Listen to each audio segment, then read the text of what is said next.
الصلاة والسلام عليك يا نبي الله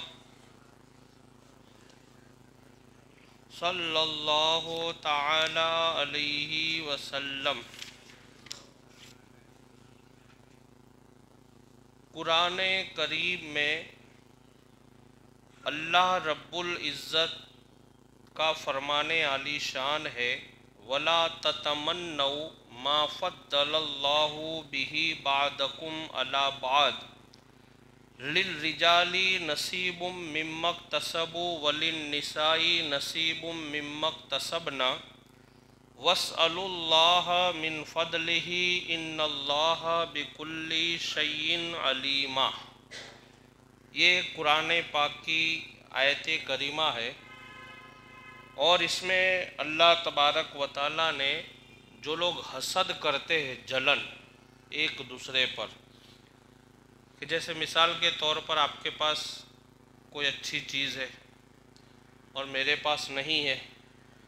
تو میں اس کو چیز کو دیکھ کر کے آپ کے ساتھ حسد اور جلن کرنے جو لگ جاؤں، جلن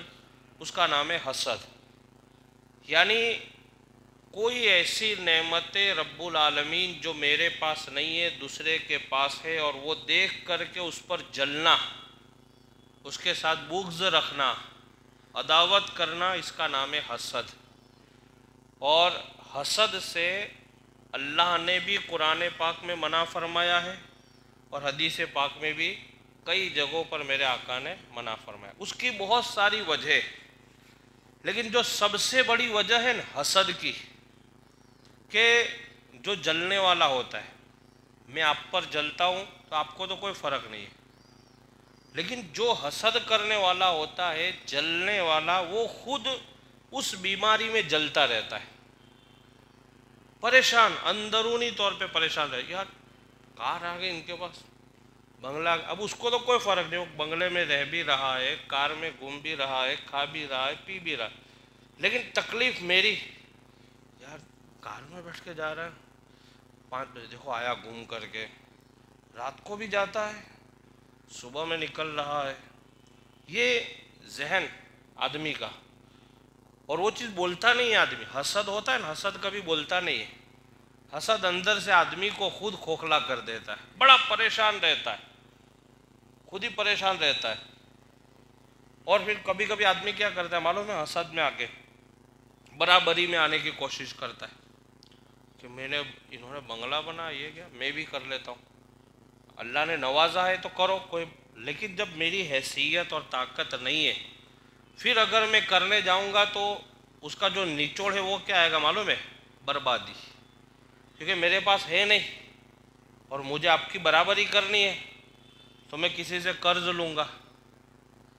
قرض لے کر کے یا تو بنگلہ بناؤں گا، یا خرچہ کروں گا، یا لوگوں میں دکھلاوا کروں گا، اب آہستہ آہستہ جو کچھ میرے پاس تھا وہ بھی ختم۔ اس لیے میرے آقا نے فرمایا کبھی کسی مالدار کے بنگلے کو دیکھ کر کے امیر کو اپنا میخانہ جلانا نہیں چاہیے۔ آپ اپنی جھوپڑی میں بڑے مالدار ہیں، کوئی ضروری تھوڑے کہ آپ بنگلے میں رہو تو ہی مالدار کا، آپ اپنے گھر میں، اپنے مکان میں آپ مالدار ہیں، مالداری کے لیے کوئی شرط نہیں کہ آپ بہت بڑا بنگلہ بناؤ اور بہت زیادہ آپ جمع کر لو، بہت ہائی فائی آپ کے پاس کارس ہو، یہ کوئی ضروری نہیں ہے، آپ کے پاس دولت ہے لیکن چھوٹا سا مکان ہے تو بھی آپ مالدار کہے جائیں گے۔ اور سب سے بڑی بات تو یہ ہے کہ جو میرے آقا نے فرمایا کہ مالدار تو وہ ہوتا ہے کہ جس کا دل اللہ نے بہت بڑا رکھا ہے، اور حضرت امام غزالی رحمت اللہ تعالیٰ علیہ جو بہت بڑے امام گزرے، آپ فرماتے ہیں کہ بڑا تو وہ ہوتا ہے، اس کو آپ دھیان سے سنیں، بڑا آدمی وہ ہوتا ہے کہ جس کے پاس کوئی غریب بیٹھے اور پھر اس غریب کو اپنی غریبی کا احساس نہ ہو تو آپ سمجھو مالدار، سمجھ میں آئی بات؟ آپ بڑے ہو اور کوئی غریب آپ کے پاس بیٹھتا ہے، اور بیٹھنے کے بعد اگر اس کو اپنی غریبی کا احساس نہیں ہوتا ہے تو سمجھو آپ مالدار ہیں،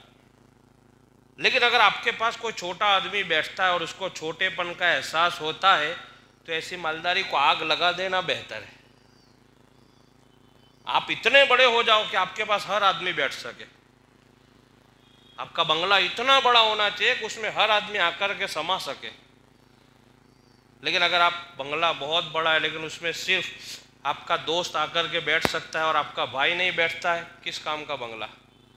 جس میں آپ کا بھائی بیٹھ سکتا ہے اور دوسرا کوئی غریب آ کر کے نہیں بیٹھ سکتا ہے تو کس کام کا وہ بنگلہ؟ حضرت امام غزالی رحمۃ اللہ تعالیٰ علیہ نے یہ فرمایا کہ آدمی بڑا تب ہوتا ہے جب کہ اس کے خیالات بڑے ہو جائے، اس کی سوچ بڑی ہو جائے، اس کی ذہن بڑا وسیع ہو جائے، تو آپ بڑے مالدار ہیں۔ تو اس لیے حسد کا یہ جو آج سے بیان چالو ہو رہا ہے وہ حسد کا ہے۔ یہ حسد عربی لفظ ہے، لیکن اس کو جب ہماری بھاشا میں ہم ٹرانسلیشن کریں گے تو جلن، اور یہ جلن جو ہوتی ہے یہ ایک بندے کے پاس کوئی چیز ہے اور دوسرے کے پاس کوئی چیز نہیں ہے، تو جس کے پاس نہیں ہے وہ جس کے پاس ہے اس پر جو جلن کرتا ہے اس کا نام ہے حسد۔ اور یہ حسد یہ بڑا سخت بڑی خراب چیز ہے۔ آپ پڑھتے ہو قرآن پاک کی آخری آیت قل اعوذ برب الناس ملک سورہ فلق، قل اعوذ برب الفلق من شر ما خلق ومن شر غاسق اذا وقب ومن شر النفاثات فی العقد ومن شر حاسد اذا، یہ جو حاسد اذا حسد ہے وہی ذکر ہے، یعنی حسد کرنے والوں سے پناہ مانگو۔ قرآن میں کیا فرمایا گیا؟ حسد کرنے والوں سے پناہ۔ اب آپ اندازہ لگاؤ کتنی یہ سخت یہ بیماری ایسی ہے نا کہ جس کا کوئی علاج بھی نہیں ہے۔ میں اگر کسی پر حسد کرتا ہوں تو آپ مجھے سمجھاؤ گے مفتی صاحب ان کو دیا ہے تو وہ رہتے ہیں، آپ کو کیا تکلیف ہے؟ تو میں ہاں ٹھیک ہے، لیکن آپ 50 بار سمجھا کے چلے جاؤ گے، لیکن جو بیماری میرے اندر گھس گئی ہے وہ نکلے گی نہیں۔ اندرونی طور پہ آدمی بڑا پریشان رہتا ہے، بے چین رہتا ہے۔ رات کو سونے کے سمے اگر مجھے یاد آ گیا کہ وہ حاجی صاحب کے پاس تو بہت زوردار کار ہے، میرے پاس تو کچھ بھی نہیں ہے، نیند بھی نہیں آ رہی ہے۔ اب وہ تو بڑے آرام سے سو بھی گئے ہوں گے رضائی اوڑھ کر کے ٹھنڈی میں ہیٹر چالو کر کے، اور یہاں میں پریشان ہوں۔ یہ حسد کا جو اصل جو زاویہ ہے وہ یہ ہے کہ آدمی بڑا بے چین ہو جاتا ہے، اور جس پر آپ حسد کر رہے ہو اس کو کوئی فرق نہیں ہے، لیکن خود جلنے والا حاسد جس کو کہتے ہیں وہ بڑا پریشان ہوتا ہے۔ اور اس لیے تو قرآن پاک میں اور میرے آقا نے ہمیں اور آپ کو درس وہ دیا ہے کہ جس میں ہمیں سکون اور اطمینان ملے، جس میں ہمیں چین اور سکون اور قرار ملے۔ تو آج کا جو درس ہے اس میں جو قرآن پاک کی آیت کریمہ ہے اس کا ترجمہ آپ سماعت فرمائیں۔